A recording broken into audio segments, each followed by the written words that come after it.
Listen, it only took a single overheated axle bearing to turn a mountain pass into a roaring furnace. Imagine a crisp afternoon in early May, where the California air is just beginning to hold the scent of blooming sage and the sharp green promise of the coming summer. On this day in 1913, near the dusty tracks of Bakersfield, a Southern Pacific freight train was lumbering through the rugged terrain, a visual testament to the sheer scale of American industrial ambition. Tucked within the consist was a 58-foot wooden boxcar, one of the 45,000 such vessels that formed the skeletal backbone of the nation's logistics. In less than 12 minutes, that car would be reduced to a pile of glowing ash and twisted iron, taking a significant portion of the train with it into the inferno. This wasn't an isolated tragedy or a freak occurrence. It was the inevitable, violent conclusion of a century-long love affair with timber. In the golden age of American railroading, wood wasn't merely a building material. It was opportunity rendered in pine and oak. Forests stretched for hundreds of miles along the newly laid tracks, a seemingly inexhaustible resource that made the math for railroad executives almost insultingly simple. While a state-of-the-art steel sheet car demanded a premium that could easily soar past $1,000, a skilled team of carpenters could frame, plank, and bolt together a wooden boxcar for a mere $300. At 7 cents a board foot for seasoned pine, the choice felt like an absolute masterstroke of economic genius. This bargain shaped the very geography of the industry, giving rise to sprawling car-building shops that line the major rail corridors like cathedral-sized workshops of the Industrial Revolution. In these shops, the air was perpetually thick with a fine mist of sawdust and the rhythmic, percussive thud of hammers, not the blinding hiss of welding torches or the heavy, metallic scent of ozone. Every major hub, from the bustling, soot-stained yards of Chicago to the sun-bleached depots of Sacramento, maintained a standing army of woodworkers who could assemble a car from scratch or patch a splintered sidesill in a single shift. In this era of rapid expansion, wood meant speed and it meant flexibility. A cracked plank or a damaged door didn't require a specialized furnace or a weeks-long wait for a metallurgy expert. It required a fresh board from the stack and a handful of iron spikes. The Chicago, Milwaukee, and St. Paul shops kept standard-length planks on standby, ready to swap out broken components at a moment's notice, ensuring that every hour saved on repairs translated directly into more freight moved and more revenue earned. This network of repair shops and lumber suppliers formed a living artery for the continent, with massive timber yards in St. Louis and Louisville shipping milled boards straight to the front line of commerce. The sheer abundance of the material allowed railroads to run massive, ever-growing fleets with minimal downtime, turning the vast forests of the American frontier into a rolling empire of freight. For decades, the low cost and quick fixability of the wooden boxcar seemed utterly unassailable, a perfect marriage of natural resources and capitalist efficiency. However, as the vibrant blossoms of May began to give way to the sweltering, relentless pressures of a nation hurtling toward its industrial zenith, a quiet, unsettling question began to circulate among the veteran shop foremen and master mechanics. Could a material chosen primarily for its price and convenience withstand the mounting, brutal pressures of a world demanding heavier loads, longer trains, and faster speeds? The answer would be revealed not in the tidy ledger books of the executive suites, but on the high-speed main lines where the physics of progress were about to collide with the biological limitations of the forest, proving that what was once a bargain was becoming a debt the railroads could no longer afford to pay. By the turn of the century, the atmosphere inside the cavernous car-building shops had begun to sour, shifting from a place of industrious pride to one of quiet, mounting dread. As the late spring rains of May began to turn the rail yards into quagmires of mud and coal dust, shop foremen, Men who had spent their entire lives reading the grain of American timber like a map were starting to notice a troubling pattern that no amount of quick-patch carpentry could hide. The pressure didn't just come from the physical weight of the cargo. It came from the relentless, grinding demands of the front office and the shareholders who prioritize volume over structural longevity. As the years ticked toward 1910, a booming economy was forcing these wooden structures to carry burdens they were never engineered to sustain. In the 1860s, a typical boxcar axle was rated for about 20 tons, a respectable weight that the mortise and tenon joints could handle with relative ease. But by the dawn of the new century, that figure had climbed toward 31 tons, an astonishing 50% leap for a structure held together by little more than iron bolts and the friction of interlocking wood. The very joinery that had once made repairs so fast and efficient was now becoming a fatal liability. Under the relentless strain of industrial cargo, heavy loads of steel rails, raw coal, and massive machinery, these wooden frames began to flex and bend in ways that defied the old rules of thumb, creating a hidden crisis that rumbled beneath every mile of track. The tension between the shop floor and the corporate headquarters became a simmering war of statistics versus survival. Management looked at the bottom line, the 7-cent a foot pine, while the men with the hammers looked at the splintering grain and wondered which car would be the one to finally snap. Every hour a car spent in the shop was an hour it wasn't generating revenue, leading to a culture of good enough that pushed fatigued wood back onto the rails. In the Midwest, the Chicago, Milwaukee, and St. Paul's shop foremen faced an impossible mandate: keep the repair turnaround under a single shift, regardless of the structural integrity of the main sills. This focus on the timetable over technical reality created a toxic environment of shop politics. A master carpenter might point out the hairline cracks radiating from a bolt hole, a sign that the timber was reaching its elastic limit, only to be told by a yard master to simply slap a plate on it and get it on the afternoon manifest.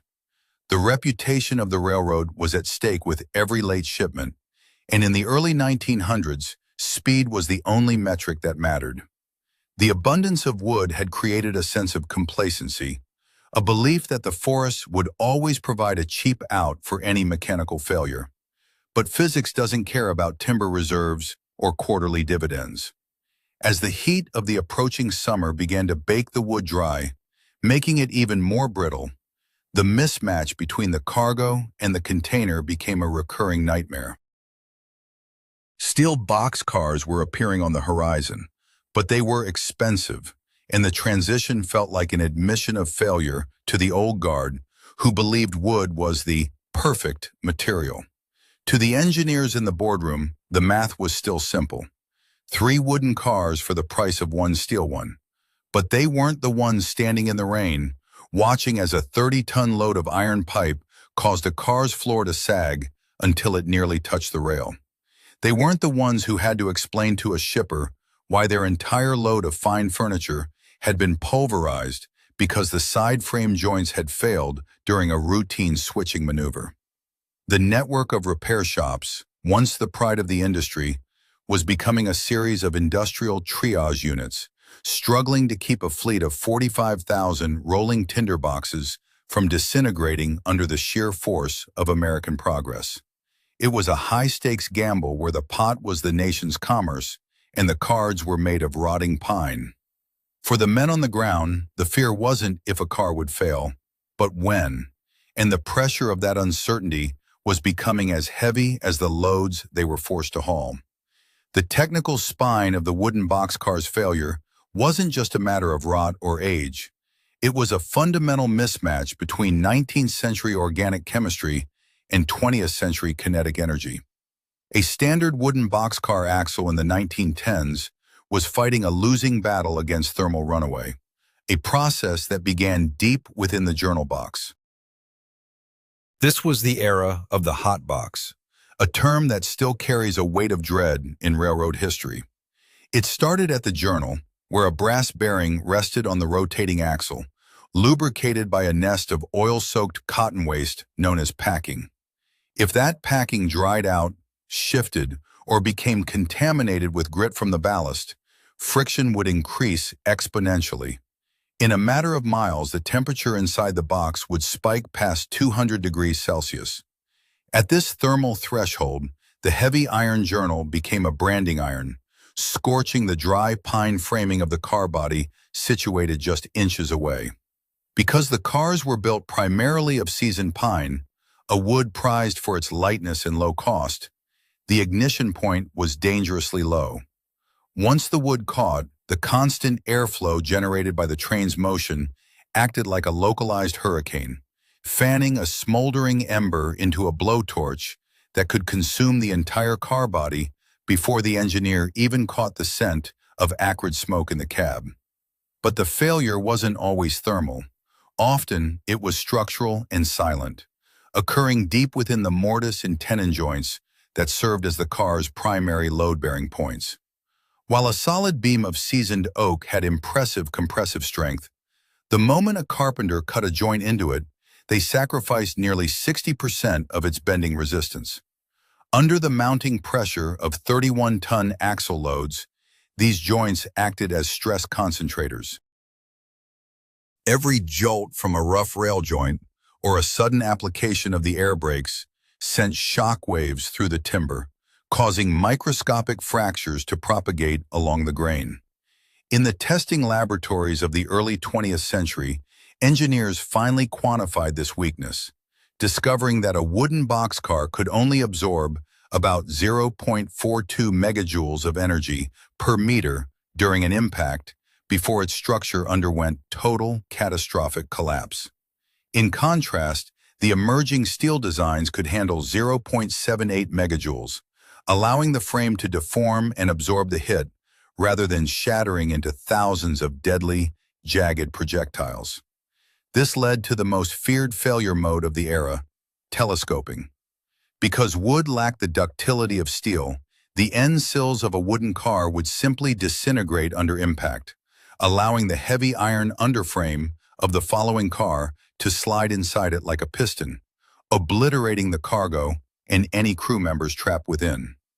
Even the most ingenious field improvisations, such as sistering cracked sills with iron plates or using keystone boards to bridge sagging floors, were merely temporary bandages on a terminal patient.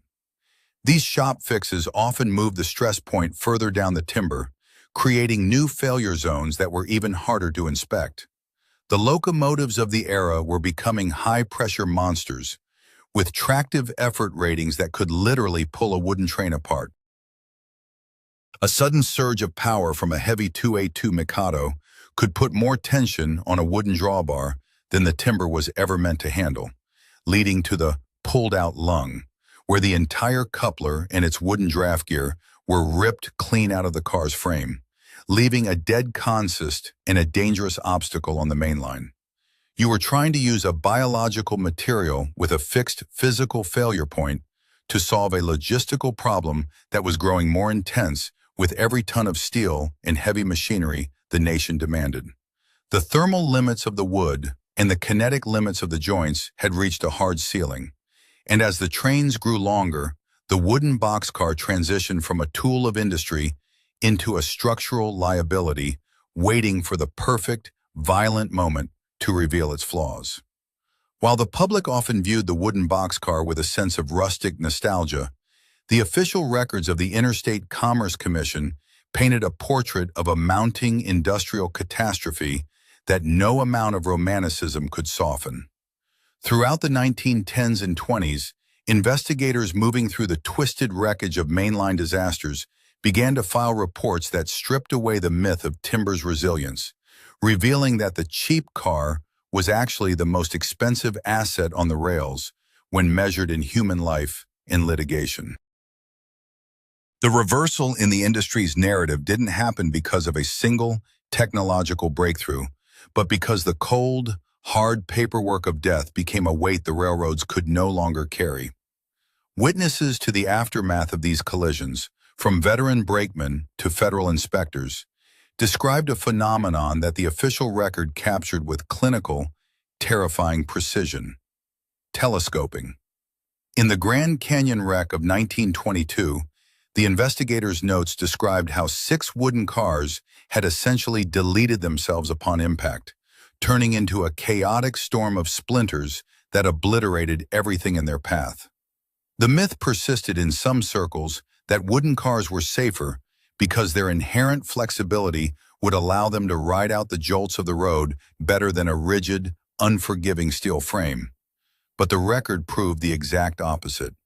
In mixed train collisions where steel and wood met, the steel car didn't just survive, it became a kinetic weapon, driving itself through the entire length of its wooden neighbor like a piston in a cylinder. The ICC ledgers from 1900 to 1930 recorded a grim statistic that became the final verdict for the wooden fleet. Telescoping was responsible for 35% of all fatalities in these accidents. This wasn't a failure of craftsmanship or a lack of maintenance by the carpenters in the shops. It was an inherent failure of the material to handle the brutal physics of a modernizing world.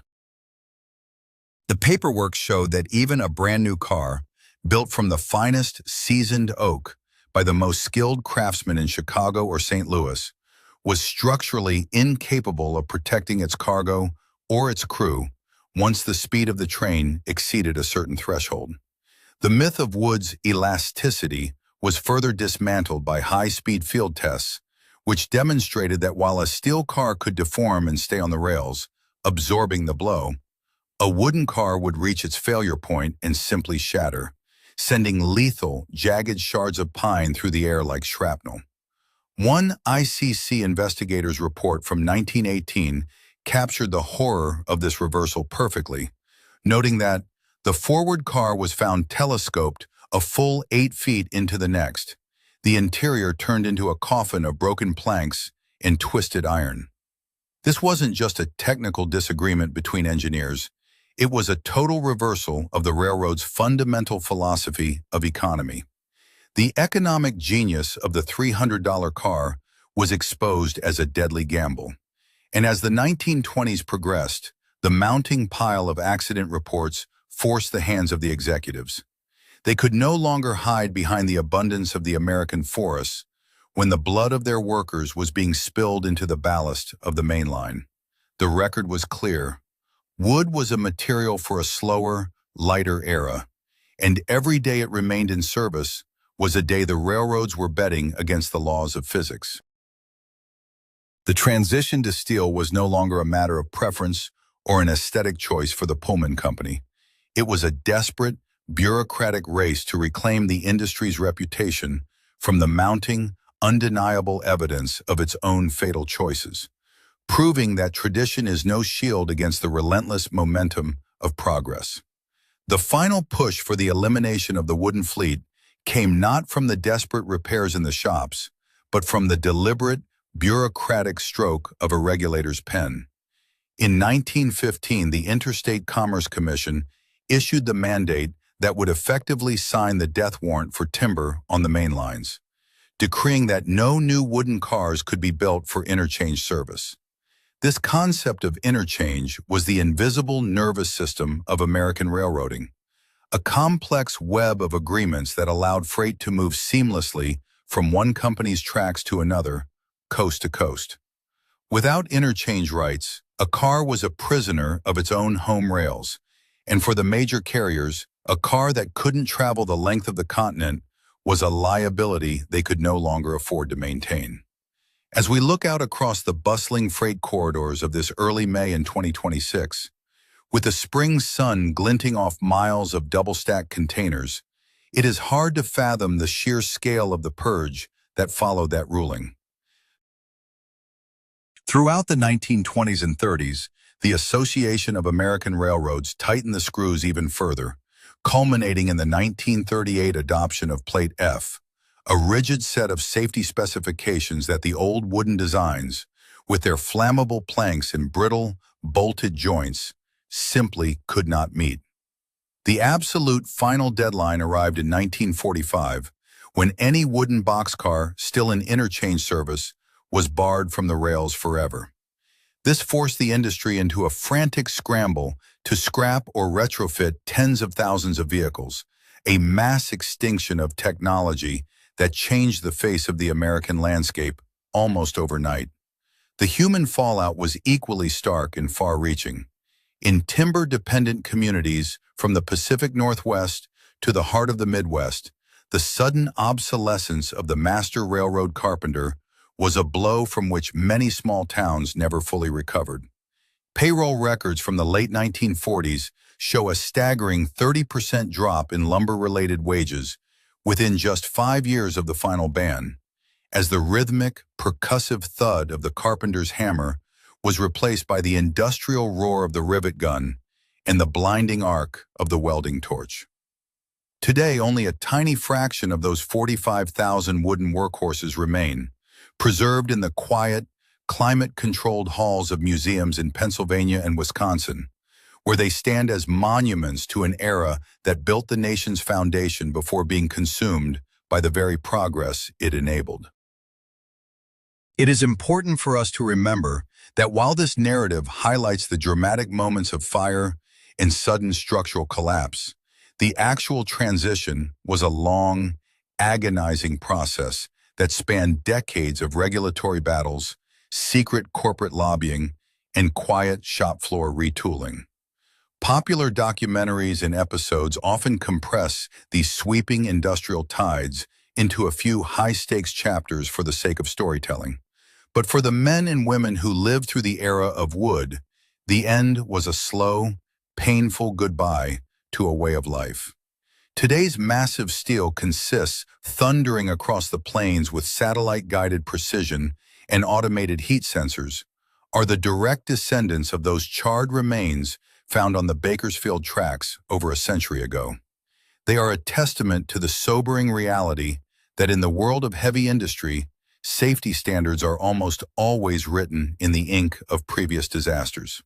We trade tradition for necessity and economy for survival, constantly refining the tools of our civilization until the things we once found irresistible become the very things we are forced to banish to the scrapyard of memory. No technology, no matter how ubiquitous or trusted it seems in its prime, is truly immune to the shadow of a better, safer, or more efficient successor. In every vanished boxcar, history warns us that no material is too trusted to escape the reach of disaster's shadow. What do you think is the wooden boxcar of the 21st century? A technology we rely on today that is secretly waiting for its own Bakersfield moment to be revealed.